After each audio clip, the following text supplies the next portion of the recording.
Teksa të gjithë jemi të emocionuar pasi mundëm Serbinë me rezultatin 0-1 në Beograd dhe gjithashtu edhe në Leskovec, pra në Serbi, dhe gjithashtu jemi të lumtur sepse kemi shpresa për ëndrrën në kampionatin botror 2026. Kam kënaqësinë që në vazhdim të zhvilloj një intervistë me ish trajnerin e kombëtares shqiptare të futbollit, me zotin Edi Reja, i cili më bashkohet drejt për së drejti nga Italia. Zoti Reja, mirëmbrëma, faleminderit për këtë minuta në Klan News.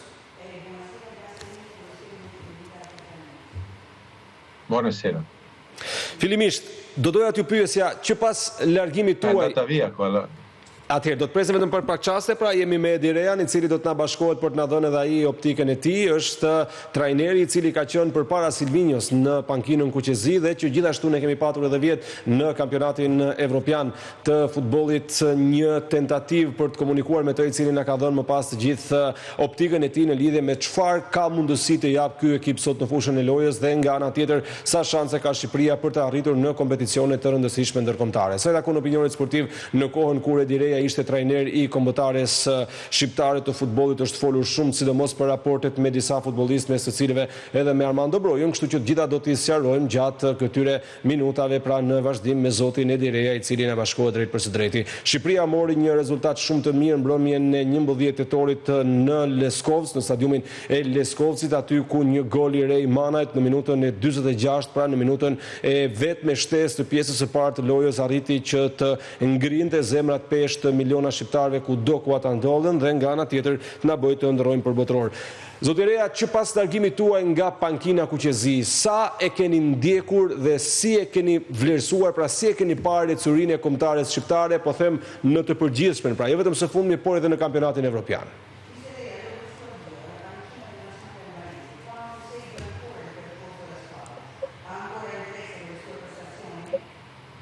Ho molto interesse perché gran parte dei giocatori erano diciamo con me. Kam shumë interes sepse pjesën më të madhe të lojtarëve unë kam ndjekur. Poi ho seguito anche ieri la partita. E ndoqja edhe dje ndeshjen, kur që 2 ditë më parë që ndoqja ndeshjen dhe janë djemë që janë rritur me mua.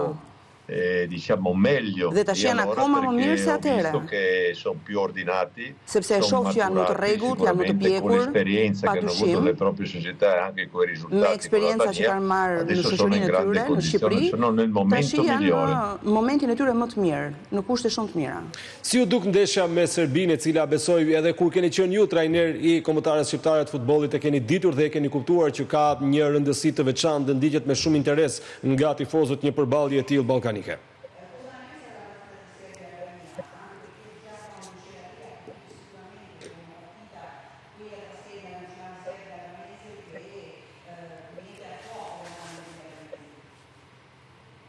Sì, dunque, intanto io ho visto la partita perché lì c'erano dei giocatori unë e pash ndeshjen sepse aty kishte lojtar që kishte lojtar të një niveli shumë të lartë. Pavlovic, sidomos Pavlovic, c'erano Kostic, ishte Kostic, ishte Mitrovic, ishte Samardžić, c'era Vlahovic, ishte Vlahovic. Era una squadra di grandissimi valori. Ishte një skuadër me vlera shumë të mëdha. Por Shqipëria ja doli më mirë sepse lozi në fond skuadre.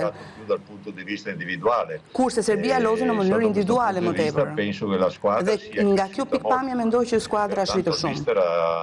Ha particolari meriti, insomma, in questa. Dhe për këtë ministri padyshim që ka një merit veçantë në rritjen e kësaj skuadre.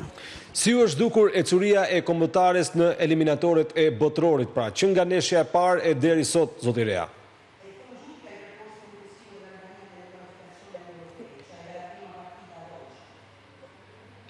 Ma gli europei sono valsi alla squadra per avere consapevolezza. Europejt ju ndashur skuadrës që të kishte bindjen, bedien, që do të kishte më pas evropianit ndeshje të cilat ai ka bërë me vlera shumë të mëdha. Tashi mendoj që ka arritur pjekje të plotë dhe kjo u pa në lojën e Serbisë, që luajti dhe jashtë shtëpisë saj. Dhe luajti me një personalitet shumë fuqishëm, sidomos në mënyrë të veçantë. Të gjithë kanë bërë Izaj, të gjithë kanë bërë një lojë shumë të mirë për të pasur një rezultat.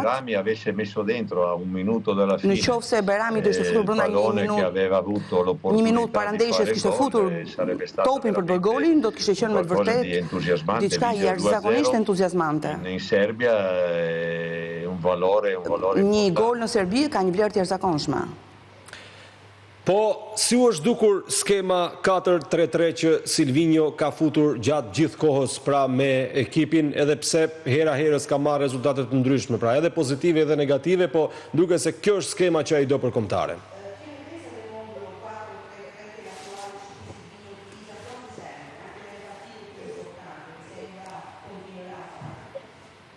Sì, ma questo è uno schema che si adatta perfettamente. Është një skemë që i përshtatet shumë mirë karakteristikave të njerëzve që ka, të lojtarëve që ka. Pra, ka lojtarë që mund të aplikojë këtë skeme. Dhe ka modeluar skuadrën në mënyrë të ndryshme dhe ja ka dalë. Dhe ja ka dalë që të ketë rezultate të shkëlqyera. Duhet i bëjmë patjetër komplimente Silvinhos, që ka vlerësuar në maksimum potencialin që kishte në dispozicion. Quasi 50 giocatori. Unë i kam përgatitur sepse kam pasur mbi 50 lojtarë që i kam përgatitur për të sjellë sa më shumë lojtarë të mundshëm në një nivel të lartë për Shqipërinë. Dhe kështu doli faktikisht nga kjo pikpamje Silvinho ka qenë ai që ka kompletuar punën. Cilat mendoni se janë pikat e forta dhe të dobta të këtij ekipi që kemi sot ne si shqiptar, si kombëtarë, zoti Rea?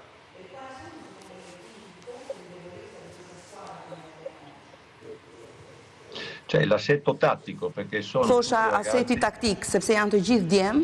E sono tutti ragazzi che lottano uno per l'altro për njëri tjetrin. C'è un gioco di squadra. Është e qartë që kemi të bëjmë me një lojë skuadre. In modo particolare sulla fase difensiva. Në mënyrë të veçantë tek pjesa difensive, mbrojtjes. Conosco perché era con me a Bergamo.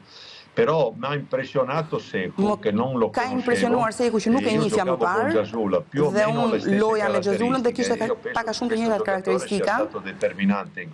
Dhe ka qenë përcaktues në lojën kësaj radhe në fushë.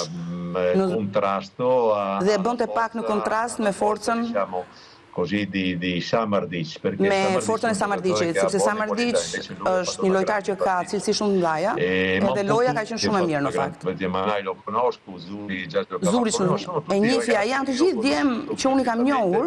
Dhe tani, siç thash përpara, kanë arritur një pjekuri shumë të lartë, siç e thash më parë. Dhe mendojmë që mund të shkojnë akoma parë dhe mund të japin shumë kënaqësi Shqipërisë. Paktën kjo është gjëja që unë uroj. Sa shanse ka Shqipëria për të kualifikuar për herë të parë në kampionatin botror?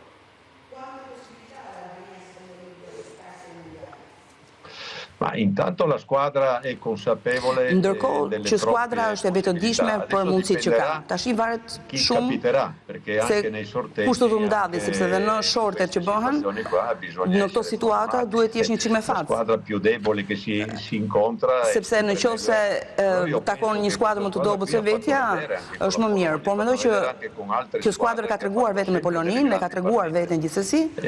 Chiaro con l'Inghilterra është qartë që me Anglinë është e vështirë, me Francën është e vështirë. Por në qoftë se ka skuadra të tjera si Çekia, Polonia, mendoj që në këto raste ka përqindje shumë të larta për shkuar në botror.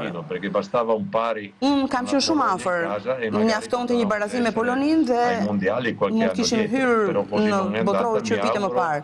Nuk e eci kështu, por uroj me gjithë zemrën, me gjithë mirën që i duar Shqipërisë që të arrijë objektivin dhe të shkojë kështu në vitin që vjen.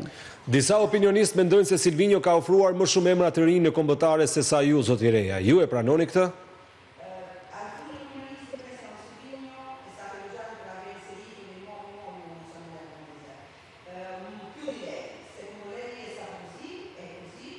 Ma no, quale più nuovi? Allora. Atëherë kush janë këto të rinj? Nuk janë të rinj.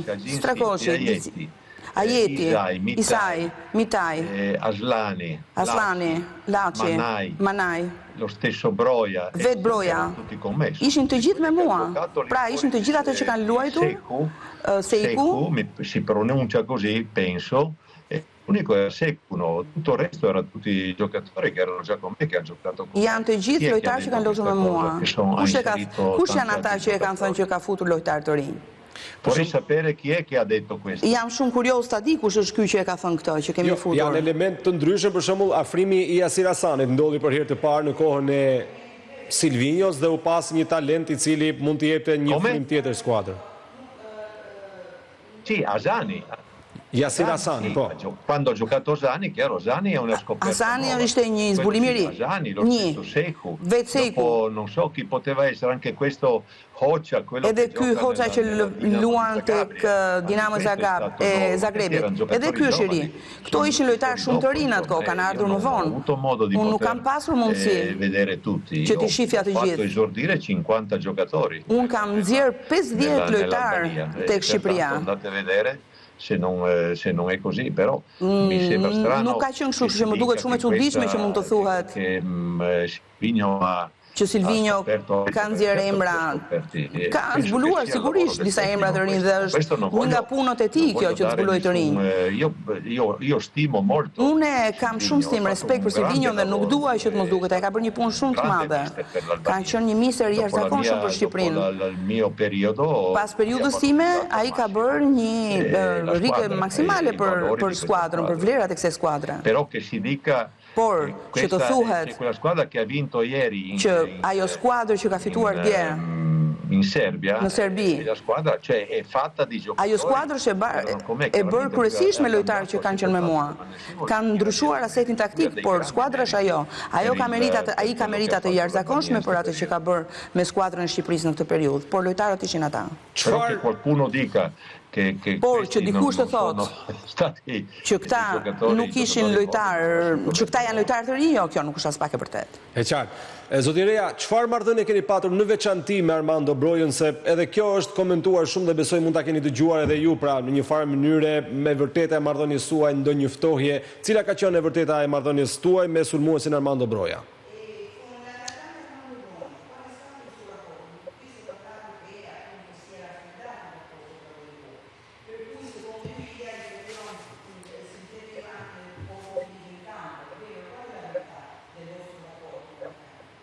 Ma non è vero, ma Broja come... Jo, nuk është e vërtet, Broja gjithmonë me mua ka luajtur, ka qenë titullar më shumë se sa njerë, ka luajtur edhe në shtëpi, por kisha dhe lojtarë të tjerë, kisha Qikaleshin, kisha Manajn, kisha lojtarë të tjerë që do jepsha hapësirë të gjithëve. Një teknik i kombëtares duhet të bëjë që të lozin, se në qoftë se janë mundësit, duke i alternuar njëri me tjetrin. Jo vetëm ato që është titularin, gjithmonë do të ndrojë, rëndësi ka që të duan bluzën e Shqipërisë. Ata që luajnë duhet të luajnë me zemër.